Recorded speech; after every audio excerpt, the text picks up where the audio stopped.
चरक संहिता के अध्ययन हेतु आप सबका स्वागत है। मेरा नाम डॉक्टर मंजूषा खुराना है और मैं करनाल हरियाणा में संजीवनी हेल्थ केयर में आयुर्वेद के क्षेत्र में कार्यरत हूँ। इस चैनल के माध्यम से हम चरक संहिता का अध्ययन कर रहे हैं। इसी श्रृंखला में आगे बढ़ते हुए सबसे पहले हम पूर्व कक्षा में पूछा गया प्रश्न लेते हैं। प्रश्न था, शरद ऋतु में कौन सा दोष प्रकोपित होता है? तो इसका उत्तर है, शरद ऋतु में पित्त स्वभाव से ही प्रकोपित होता है। और अब बारी है आज के प्रश्न की। तो प्रश्न है कि आधारणीय वेगों की संख्या कितनी है? बहुत सरल प्रश्न है और आशा है कि आप इसका उत्तर कमेंट बॉक्स में अवश्य लिखेंगे। अब हम चरक संहिता के सूत्र स्थान के 7वें अध्याय, जिसका नाम है नववेगान धारणीय अध्याय, का अध्ययन आरंभ करते हैं। अब तक हम 13 आधारणीय वेगों को जान चुके हैं। ये वेग किसी न किसी शरीर क्रिया के प्रतीक हैं। जब व्यक्ति संकोचवश या जानबूझकर इन प्रवृत्तियों को रोकता है या वेगों को धारण नहीं करता है, या हम ऐसा कहें कि प्रवृत्ति को होने नहीं दे रहा है, तो वो अनजाने में ही अनेक रोगों को आमंत्रित कर लेता है। ऐसे में व्यक्ति को बुद्धि से ये जानकर कि इन वेगों को धारण नहीं करना है, तो प्रवृत्ति को प्राकृतिक तौर पर ही होने देना चाहिए। तो ऐसा हम अधारणीय वेगों के बारे में जान चुके हैं। अब हम धारणीय वेगों के बारे में जानते हैं। शरीर में कुछ ऐसे वेग हैं जिनको हमें धारण करना चाहिए, और ये मन, वचन और कर्म तीनों के साथ संबंधित हैं। और आज हम अगर मॉडर्न साइकोलॉजी से समझें तो उनका मत इनसे कुछ अलग हो सकता है। आयुर्वेद इन मतों को या इन वेगों को धारण करने के लिए निर्देश दे रहा है, लेकिन जो आज की साइकोलॉजी है उसमें ये कहा जा रहा है कि इन वेगों को धारण करने से खुद को नुकसान होता है। तो दोनों का अलग अलग मत है, लेकिन आयुर्वेद क्या कहता है उसको हम जानते हैं। आयुर्वेद पुनर्जन्म को भी मानता है, और वो यहाँ पर बताया है कि अगर हम इन वेगों को धारण कर लें तो उससे अब और पुनर्जन्म के बाद भी हम इसका फायदा उठा सकते हैं। तो वो किस तरह से कह रहे हैं वो हम यहाँ जानते हैं। धारणीय वेग का सैद्धांतिक आधार, तो यहाँ आधार रूप में क्या कहा कि जीवित अवस्था में और मृत्यु के पश्चात जन्मांतर में भी, मतलब अगले जन्म में भी अपना हित चाहने वाले व्यक्तियों को आशस्त, मतलब निषिद्ध, साहस और मन, वचन और कर्म के निंदित कर्मों के वेगों को रोकना चाहिए। मतलब हुआ कि जीवित अवस्था में, मतलब जो आज हम जीवन जी रहे हैं, और मृत्यु के पश्चात पुनर्जन्म के लिए भी इन वेगों का हमें धारण करना चाहिए। अब वो कौन कौन से वेग बताए? वो ये कि अशस्त, अशस्त का मतलब निषिद्ध, जो कि ठीक नहीं है, या हम ऐसा कह सकते हैं कि जो सहसा, मतलब अचानक से कोई हमारे पास एक थॉट आया और उस थॉट के अकॉर्डिंग हमने इमीडिएट उसके ऊपर काम किया, तो वो कहता है ऐसा जो वेग है, मतलब अगर कोई विचार आ रहा है और हम उसको तुरंत कर रहे हैं तो वो भी एक तरह का वेग हुआ। तो यहाँ ऐसा तुरंत करने के लिए मना किया गया। और साथ ही ये भी बताया कि भी ये इसको हमें धारण कर, मतलब उसको सोच समझ कर फिर उसके ऊपर एक्शन करना है। तो यहाँ ये हुआ कि अशस्त या निषिद्ध जो वेग है उसका धारण करना है। और फिर दूसरा है साहस। तो यहाँ साहस का क्या मतलब हुआ? साहस तो पॉजिटिव वे में हम लेते हैं, लेकिन यहाँ जो साहस है या साहस का वेग है वो ये कि हम कहीं दुस्साहसी भी हो जाते हैं। दुस्साहसी का मतलब ये हुआ कि ऐसे हमें महसूस होता है, हमें पता होता है कि ये कार्य मैं नहीं कर सकता, लेकिन फिर भी उसको करने का प्रयास करता है। या हम इस चीज़ को ये समझें कि आजकल बहुत बड़े बड़े झूले लगे होते हैं और बच्चे जो हैं उसको एंजॉय करते हैं, लेकिन वो झूले जो हैं उसके ऊपर बैठने में बहुत जो है वो खतरनाक सा काम लगता है। तो उन झूलों में अगर वो व्यक्ति ठीक ढंग से उसको एंजॉय नहीं कर सकता और उसमें उसको करना चाहता है तो वो भी एक दुस्साहस होगा। ये बहुत जो जीटी रोड पर हम ऐसा देखते हैं कि यंग बच्चे जो हैं वो बहुत तेज़ बाइक चला रहे हैं। वो बहुत तेज़ बाइक चलाना भी एक दुस्साहस है। तो इस तरह से ये इस तरह के कार्य करना जो एक नॉर्मल नहीं है और उसमें हमें साहस के प्रति भी मतलब हमें ज़्यादा एफर्ट्स लगाने पड़ रहे हैं, तो उसको हम दुस्साहस कहेंगे। तो इस तरह से हम दुस्साहस को समझते हैं कि जो नॉर्मल से हटकर जहाँ हमें इस तरह के एफर्ट्स डालने पड़ेंगे वो दुस्साहस है। तो यहाँ ऐसे आवेग को मतलब वो भी एक आवेग बताया गया, तो उस आवेग को हमें धारण करना चाहिए, मतलब दुस्साहस नहीं करना है। और मन, वचन और शरीर के निंदित कर्मों के वेगों को रोकना चाहिए। यहाँ शब्द आया निंदित। निंदित का मतलब हुआ कि जिनको हम अच्छा नहीं मानते हैं वो निंदित हुए, जो एक्सेप्टेबल नहीं है। अब जैसे अगर हम बात कर रहे हैं मन की, अगर मन में कोई विचार आ रहा है कार्य करने का, लेकिन वो विचार जो है वो ठीक नहीं है, हम जानते हैं कि ये विचार ठीक नहीं है, लेकिन फिर भी मन कह रहा है कि ऐसा कर लेना चाहिए, तो वो भी एक तरह का वेग हुआ। तो उस वेग को हमें धारण करना है, मतलब कि उस प्रवृत्ति को होने नहीं देना है। तो ये इस वेग को धारण करने का एक तरीका बताया। तो जो मन और वचन और शरीर के निंदित कर्मों को हमें धारण करना है।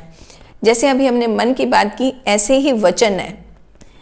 कभी कभार जब हम गुस्सा करते हैं या हम बहुत उदास होते हैं या हम बहुत हाइपर भी हो जाते हैं, तो उस स्थिति में हम अपने शब्दों के ऊपर अपने कंट्रोल को खो देते हैं। उस भाव के ऊपर हमें अपना नियंत्रण रखना है, और नियंत्रण रखना ही वेगों को धारण करना है। हम गुस्से में बहुत कुछ अपशब्द भी बोल जाते हैं और वो अपशब्द बहुत ज़्यादा नुकसान पहुंचाने वाले होते हैं। ऐसा कहते हैं कि जीवा द्वारा दिया गया जख्म कभी नहीं भरता है। तो यहाँ जीवा द्वारा दिया गया जख्म ही वचन है और वो हमेशा के लिए रहेगा। तो ऐसा आवेग अगर आ रहा है कि वचनों के द्वारा हम किसी को हानि पहुंचा रहे हैं, तो उस वेग को हमें धारण करना है। तो ये हुआ वचन वेग को धारण करना। इसी तरह से कर्म जो वेग है उसको हमें धारण करना है, या शरीर के द्वारा किए गए कर्म को, और वो भी अगर निंदित है तो उसको हमें धारण करना चाहिए। तो इस तरह से ये धारणीय वेग हुए, इनका हमें धारण करना है, इसकी प्रवृत्ति को रोकना है।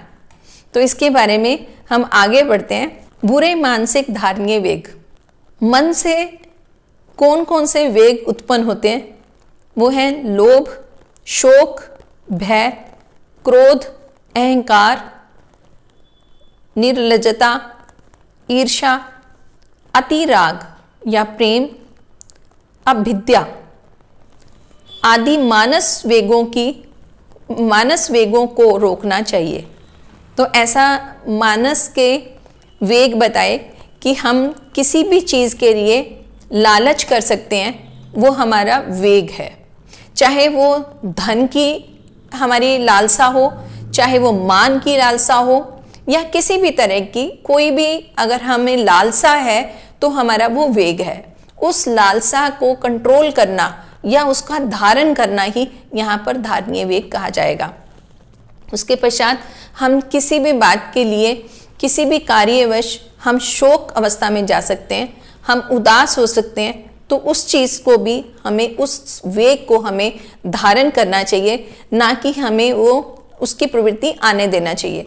तो यहाँ पे क्या है कि शोक तो अगर हम ये जाने कि ये एक बहुत प्राकृतिक चीज़ है और इसको हम टाल नहीं सकते हैं, लेकिन उसका जो प्रभाव है वो हम लोगों को नियंत्रित रहना, हमें रखना पड़ेगा। कहने का मतलब है कि अगर किसी चीज़ से हमें शोक हुआ है तो उस शोक को हम वहीं पर एक्सप्रेस करें, वहीं पे हम रोक लें, धारण कर लें, ना कि उसको हम दुनिया भर में फैलाएं या हम अपने नियर डियर में उसको एक्सप्रेस करते रहें। तो वो एक्सप्रेस करना ही मतलब उसको बाहर उसकी प्रवृत्ति आ देना ही हमारा जो है यहाँ वेग कहा जाएगा, और उसको हमें धारण करने का ही यहाँ निर्देश मिलता है। अब इसके पश्चात भय। भय मतलब डर। तो डर किसी भी चीज़ से डर हो सकता है, चाहे छोटी सी चीज़ है, चाहे बहुत बड़ी। तो अगर हमें किसी चीज़ से भय हो रहा है तो उस भय को भी हमें अपने नियंत्रण में रखना है, मतलब कि उस डर से अपने स्वास्थ्य को ठीक रखना है, ना कि खराब कर देना है। अगर हम उसकी हाय तौबा कर देंगे, बार बार उसी चीज से डरते रहेंगे, हम अपने कार्यशैली को आगे नहीं बढ़ा पाएंगे, अपने माहौल को ठीक नहीं कर पाएंगे। तो हमें उस डर को धारण कर लेना है और उसको सोच समझकर उसका इलाज ढूंढना है, उसको कैसे ठीक कर सकना है वो सोचना है। तो वो हमारे को उस प्रवृत्ति को धारण करने के लिए बोला गया है। इसी तरह क्रोध की बात आती है। ऐसा तो कहते ही है कि गुस्सा जब आता है तो अपना कंट्रोल जो है वो खत्म हो जाता है, और वही जो है फिर बहुत सारे आगे रोगों का वो कारण बनता है। रोगों के अलावा और भी बहुत सारी मुश्किलें जो हैं वो हमारे जीवन में आ जाती हैं।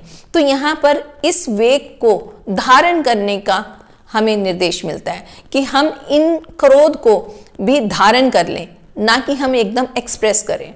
तो वैसे भी तो कहते हैं कि क्रोध जो है वो दिया सलाई की तरह है, वो पहले खुद जलता है और फिर वो दूसरे को जलाता है। तो क्रोध का जो प्रभाव है सबसे पहले तो स्वयं होने वाला है। तो उससे स्वयं को बचाने के लिए हमें यही करना है कि गुस्सा आ रहा है तो उसका नियंत्रण करें। तो ऐसा हमें वेग का धारण करना है। उसके पश्चात अहंकार आता है। तो अहंकार का भी हमें धारण करना है। अहंकार बहुत से कारणों से आता है। अगर हम कुछ बन गए हैं या हमारे में कुछ पावर है या हम कुछ जानते हैं या हमें ऐसा लगता है कि ये कार्य तो हम केवल मैं ही कर सकता हूँ, तो वो जो भावना है उसको हम अहंकार कह सकते हैं। और ये अहंकार पैसे की वजह से आ सकता है, कार्य की वजह से आ सकता है, मान की वजह से आ सकता है, या अपनी और किसी अन्य परिस्थिति की वजह से आ सकता है। लेकिन अगर हम इसको धारण नहीं करेंगे, इसके ऊपर अपना कंट्रोल नहीं करेंगे, तो अपने जीवन को हम मुश्किलों में डाल देंगे। तो इसीलिए ऐसा अगर आवेग आ रहा है तो उसका हमें धारण करना है। अब इसके पश्चात आता है निर्लज्जता, मतलब कि शर्म। अब निर्लज्जता जो है ये भी एक ऐसा वेग है कि जो अगर हम धारण कर लें तो हम बहुत मुश्किलों से बच सकते हैं, लेकिन अगर हम इसका पालन नहीं करें तो फिर मुसीबतों का बवंडर आ सकता है। इसका मतलब ये हुआ कि अगर हम लज्जावश अपने आप को कंट्रोल कर लेते हैं तो हम अपनी जो हमें प्रॉब्लम हुआ या जो हमारी प्रवृत्ति होनी थी उससे अगर हम अपने आप को नियंत्रित कर रहे हैं तो हम अपने आप का बचाव ही कर रहे हैं। तो उससे क्या होगा कि हमारे जो हार्मोन्स हैं उनके ऊपर भी इफेक्ट पड़ेगा। तो हार्मोन्स ही हमारे शारीरिक और मानसिक रोगों को उत्पन्न करने वाले होते हैं। तो ये इसका एग्जाम्पल हम ले सकते हैं कि अगर हमें किसी के लिए कुछ शब्दों का प्रयोग करना है, लेकिन वो हमें मालूम है कि वो शब्द जो हैं वो सामने वाले को नुकसान पहुंचा सकते हैं, तो ऐसे में हमें उसका निषेध करना चाहिए, उसको हमें रोक लेना चाहिए। यही हमारी जो है वो मतलब एक ऐसा कह सकते हैं, वो कहते हैं ना कि बड़ों की नज़र से ही हमें शर्म आनी चाहिए। मतलब ये कि जैसे बच्चा माँ बाप के सामने भी या अपने गुरुजनों के सामने अपने भावों को सिर्फ लज्जा की वजह से नहीं बता पाता, तो वही जो लज्जा है यहाँ हमारे लिए हितकारी बताई गई है, और लज्जा को हमें दूर नहीं करना है, तो उस वेग को भी हमें कंट्रोल करना है। वही हम इस अध्याय को आरंभ करने में हमने बोला था कि आज के जो साइकोलॉजी है उससे ये कुछ अलग हो सकता है, लेकिन आयुर्वेद इन चीज़ों को मानता है और वो इसी की ही हमें प्रेरणा दे रहा है कि इन वेगों को हमें धारण कर लेना है, इसी से हम स्वयं को स्वस्थ रख सकते हैं। तो ये बात हुई। अभी उसकी नेक्स्ट आता है ईर्ष्या। ईर्ष्या भी ये इसी तरह का एक वेग है, और इसी तरह से अतिराग। अतिराग का मतलब मोह कह सकते हैं या प्रेम कह सकते हैं। तो मोह भी, किसी भी चीज़ के लिए मोह, वो मोह किसी के प्रति भी हो सकता है, किसी द्रव्य के प्रति हो सकता है, किसी प्राणी के प्रति हो सकता है, या किसी स्थिति के प्रति भी हो सकता है। तो अगर हम अतिराग कर रहे हैं, मोह रख रहे हैं, तो उससे भी हमारे जो स्वास्थ्य के लिए हमारा ये हितकर नहीं है। तो ऐसे आवेग को हमें धारण करना है, मतलब मोह को छोड़ना है और उसका नियंत्रण रखना है। और अब अगला आता है अभिद्या। अभिद्या का मतलब है कि अब किसी तरह का विद्रोह करना, जो बात हमारे अनुकूल नहीं है उसका हम तुरंत विद्रोह करेंगे, तो वो हमारा एक तरह का वेग रहेगा। तो ये इसके अंदर ये बोला गया कि हमें विद्रोह जो है, अगर विद्रोह की भावना आ रही है तो उसके ऊपर अपना नियंत्रण रखना है। इसके साथ ही ये अभिद्या का मतलब हम दूसरे का धन लेने की इच्छा भी कर सकते हैं। तो यहाँ मीनिंग में विभिन्नता भी पाई गई है, और उसमें ये बोला कि अगर हम दूसरे व्यक्ति के धन की इच्छा करते हैं या धन का लोभ कर रहे हैं, तो वहाँ वो भी एक प्रवृत्ति है, वो भी एक वेग है। तो उस वेग का भी हमें धारण करना है। तो ये कुछ मानस रोग बताए, तो जो मैं दोबारा से रिपीट कर रही हूँ इनको: लोभ, शोक, भय, क्रोध, अहंकार, निर्लज्जता, ईर्ष्या, अतिराग और अभिद्या। इन सब, अब वैसे इसके बाद आदि बोला। आदि का मतलब कि ऐसे और भी वेग हो सकते हैं जो मन से रिलेटेड है। तो ऐसे वेगों को हमें रोक लेना चाहिए। तो बहुत गहराई में ये वाली बात कही गई है। अब इसके पश्चात बुरे वाचिक धारणीय वेग कहे गए, मतलब वचनों के जो धारणीय वेग हैं वो हैं अत्यंत कठोर या रुक्ष वचन। ये हम ऊपर भी समझ चुके हैं कि किसी भी वेग के कारण अगर हम किसी को भी कठोर वचन बोलते हैं तो वो भी आवेग के कारण ही बोलते हैं। तो अगर ऐसा वेग आ रहा है तो उसको हमें धारण कर लेना चाहिए और अपने कठोर वचनों को बोलने से बचना चाहिए। अब इसके पश्चात चुगलखोरी। चुगलखोरी हर व्यक्ति जानता है कि कहीं ना कहीं वो नुकसान ही पहुंचाने वाली है।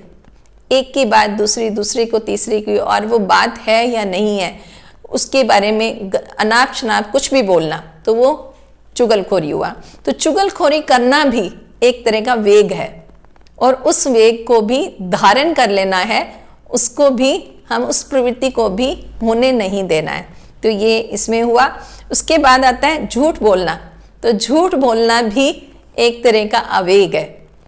झूठ बोलने से भी बहुत सारी दिक्कतें आती हैं, जिससे हम अपने सामाजिक तौर पर भी अपने आप को नुकसान ही पहुंचाते हैं, और फिर वही हमारा जो नुकसान है वो हमारे रोगों में परिवर्तन हो जाता है, और वो रोग इसी से उत्पन्न होते हैं, चाहे वो मानसिक रोग हुए चाहे वो शारीरिक रोग हुए। हालांकि मानसिक रोग और शारीरिक रोग आपस में जुड़े हुए हैं।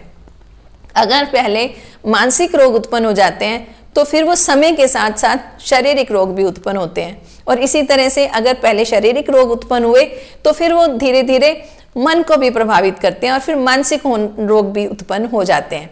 तो इसीलिए कहा जाता है कि चिकित्सा करते हुए हमें मन, आत्मा और शरीर तीनों की चिकित्सा एक साथ करनी चाहिए।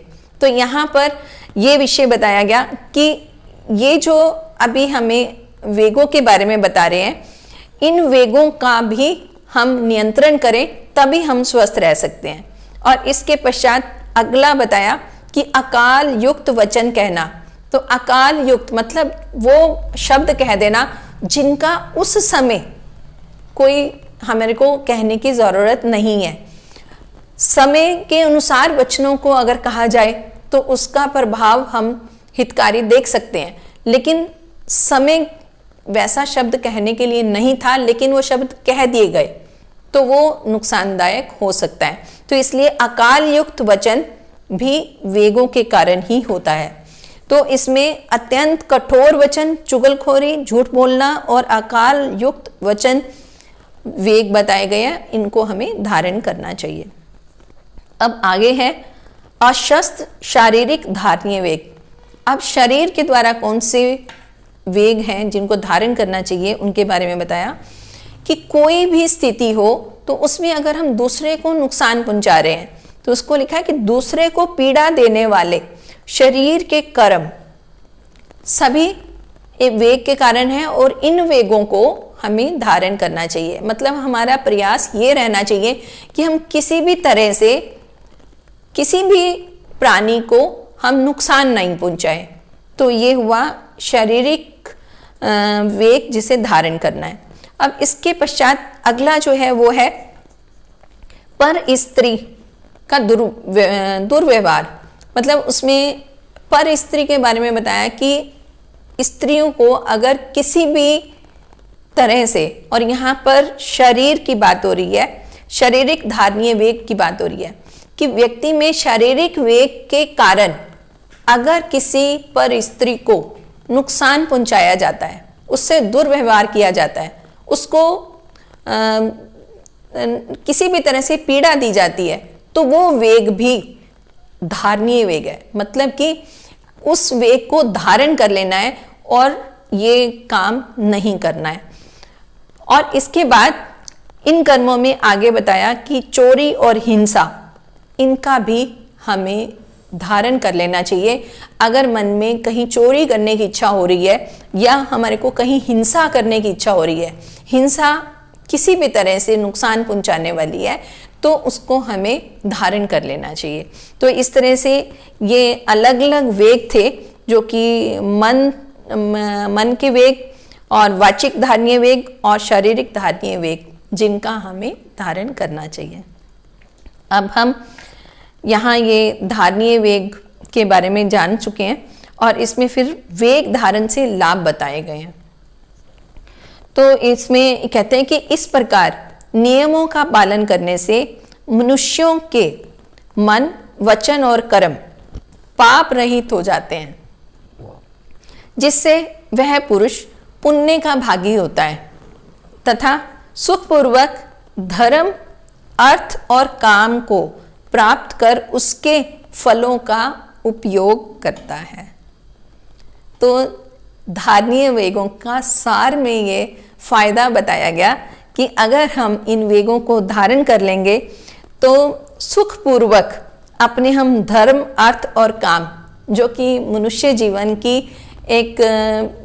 उसकी एक एम रहता है, मतलब उसका हमें यही है कि हमने धर्म, अर्थ और काम को अच्छी तरह से प्राप्त करना है। तो कहते हैं अगर हम इन धारणीय वेगों को धारण कर लेंगे तो हम ये धर्म, अर्थ और काम को, उसके अच्छे फलों को प्राप्त कर लेंगे और अपने जीवन को सुखमय बना देंगे।